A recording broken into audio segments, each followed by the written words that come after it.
Best station in Cayman, Z99. It's On Air with Tim and Teri. And our local artist series for this month brought to you by Doctors Hospital and Integra Healthcare. We have the Swanky Kitchen Band, at least two of their members. We have Samuel and Devin in the studio. Good morning. Morning, Tim and Teri. How you all doing today? Yeah. Morning, Tim. What you guys were telling me off the air about this cultural tour for Cayman you're doing in the States is really amazing, and some of the historical figures involved too. Wow. Well, we are really privileged to be embarking on a landmark project for Swanky Kitchen Band. We've played overseas many, many times, but this is actually a 8-show tour through 5 cities in the States.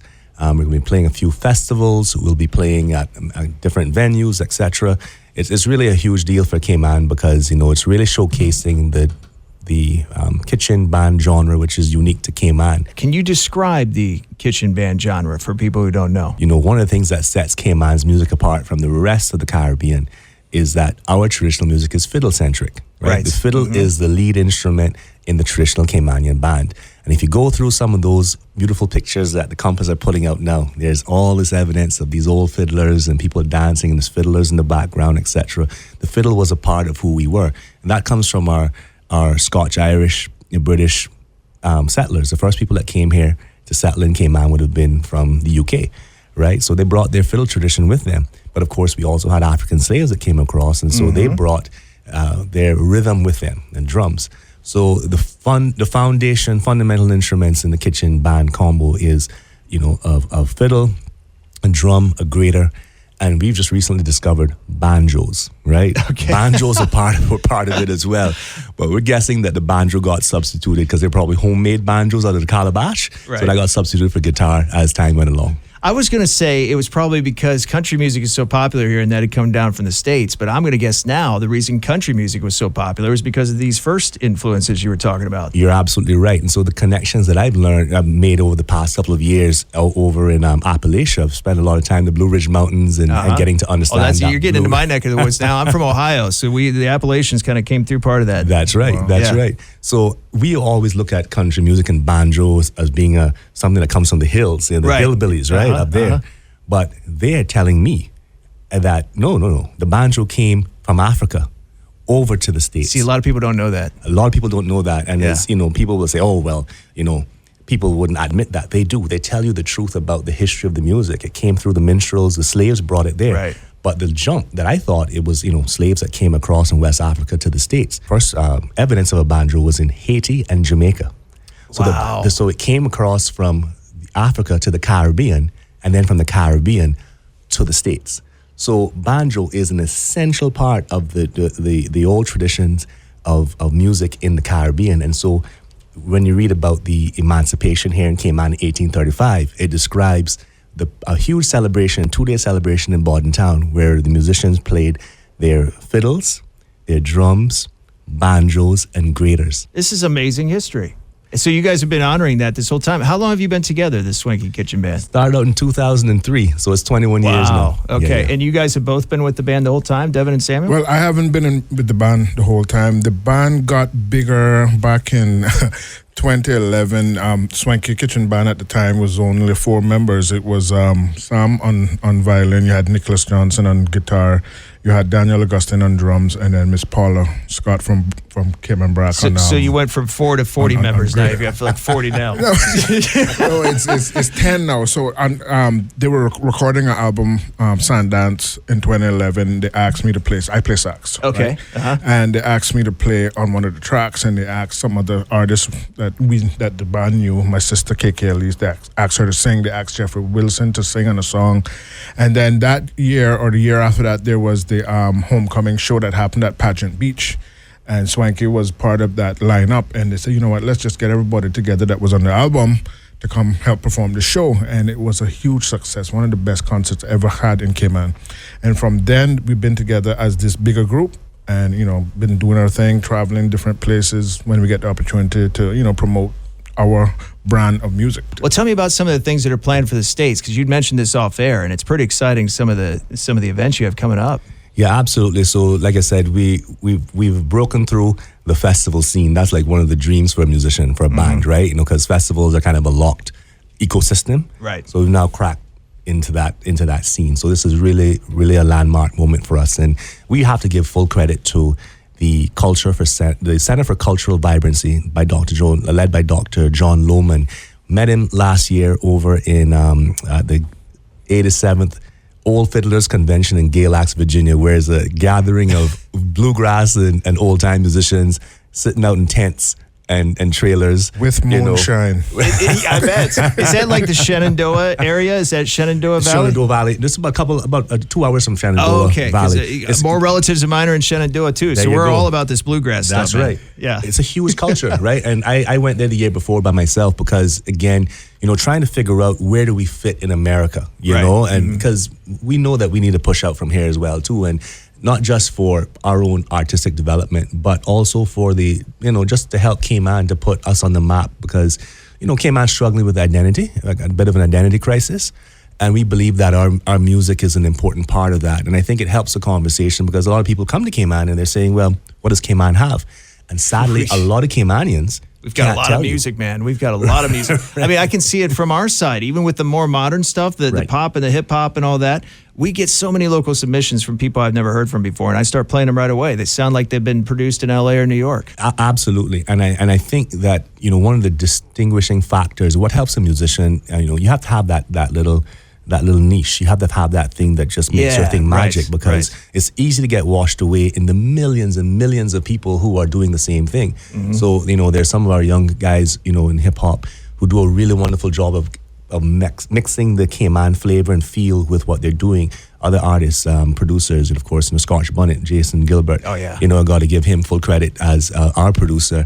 He produces you guys. Yeah, okay. We worked side by side. Me and Jason spent many, many endless hours at Hopscotch Studios on all of our projects. But these are conversations we have because we know that if we're going to make it out there, you have to have that it factor, that little special twinge. Mm-hmm. And so that's why High Tide's been so successful because they have a very unique product. So we've leaned into our differences from the regular kind of thing, and we realized that when people hear Caribbean, they never think of fiddle. So I thought, hey, let's hang out with the bluegrass and old time folks and figure out what's going on there, and they're just blown away. They're like, Caribbean? They just can't believe it, So we met this gentleman, Dr. John Lohman, who is a folklorist by trade. He was a state folklorist for Virginia, and he was blown away. He said, I've never heard of a fiddle tradition in the Caribbean. He started reaching out to folklorists. He reached out to the Smithsonian. He reached out to the Library of Congress. And they're like, no, we have nothing recorded. So he's like, we got to do something about that. Mm-hmm. So one of the stops on this tour, we have a show in D.C., but we also are going to be performing at the Library of Congress where we'll be actually recorded, interviewed, and we'll perform as well on the stage. Wow. Full-on production, because this is actually like an entrance into their archives, because it's viewed as culturally a cultural and tradition culturally and historically significant. That's right. Culturally and historically significant. Yeah, that's amazing. But how many bands from outside the States get recorded like that? I mean, I imagine a few would. This is huge for you guys. Well, one of the beauties of the Library of Congress as well is that there's a hunger and thirst to connect cultures and understand genres from different parts of the world. So you will, when you go through their archives and go through their YouTube page, you'll see lots of, bands that you would never have heard of from, Africa, the Caribbean, Latin America, etc. But they're performing some specific traditions. So, they're often introduced by someone from their government who says, this is what this is, giving some context. Uh-huh. Because the library is also not just recording American history, but world history as well, too. So this is really putting us in our space. A lot of this, too, is correcting history as well, because there's some racial elements involved with this, as to why we think the banjo came from the whites in Appalachia versus the blacks in Africa. Very good point. So you can make reinventing the stories or retelling the stories, actually, I guess is a better way to say it, to get the actual authentic history of it. What else are you doing there besides this Library of Congress recording? Well, we have about 8 official performances scheduled. We start off in Rhode Island, and then, like Sam said, we got different festivals. We're going to the Lowell Fest and the festival in Lowell, Massachusetts. Okay. And we're also going to do a performance in New York, which is a big thing. Sam can give you details on where that is, and we expect a whole lot of Caymanians to come. Yeah, you got a cheap flight. Yeah. Cheap flight up there too. Not only that, we got a lot of Caymanians living overseas. There's a few living in New York. We want them to come down and, to live part of their culture overseas. Right. So that's on August 3rd, I think it is, at Lincoln Center. Oh, at Lincoln Center. Yes, sir. Okay. Yes, sir. Well, how can people find out more about that or get tickets if they want to go to some of those events? Well, luckily we have it all posted on our website. We have all the events listed, and on our show section of our website. So that's swankykitchenband.com. The last reprieve for the band is we're going to go back to the Old Fiddlers Convention and just kind of chill and let our hair down. Not that I have hair to let down, but it's a Old Fiddlers Convention is like a big campsite with like RVs and stuff, and people just playing bluegrass music right round the clock. You buy your lawn chairs and you come out and you chill. You put up your tents and you share hooch with other people and stuff. And just share. It was a real treat last year just to be welcomed by that. And it's like a musician's dream. It's like you're in music heaven, man. Yeah.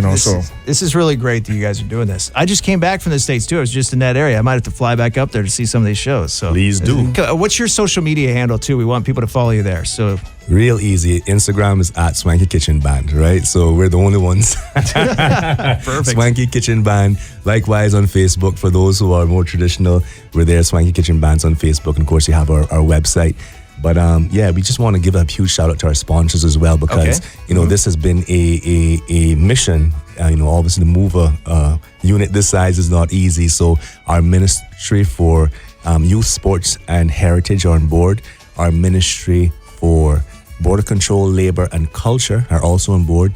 CNCF, the Cayman National Cultural Foundation, has given us a grant, and Cayman Airways is our travel sponsor. So along with all of these people, along with our Center for Cultural Vibrancy, they've all put together to make sure that this happens, because it's something culturally significant and historically significant, not just for the States, but obviously for us here in Cayman. So we're really carrying the flag, and we just want to say, Tim, a huge thanks to, Compass Media. You guys have been right behind us since day one. We've had lots of support from this organization and the people of Cayman. So we really feel proud to be able to carry this tradition on and ensure that it goes to another level. I mean, we love promoting local music here because there's so much of it and doing such great work. So it needs to be heard more and more and more, as much as possible.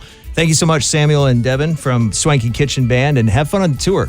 I got a bit of FOMO. I'm a bit jealous. I'll come see you guys up there, man. Come on down. Send your family from Shenandoah Valley. Exactly. Send them over, let them know. Yeah, Pennsylvania too. All right, guys, good luck and have a good trip. Thank you, Tim. Thank you much. Take care.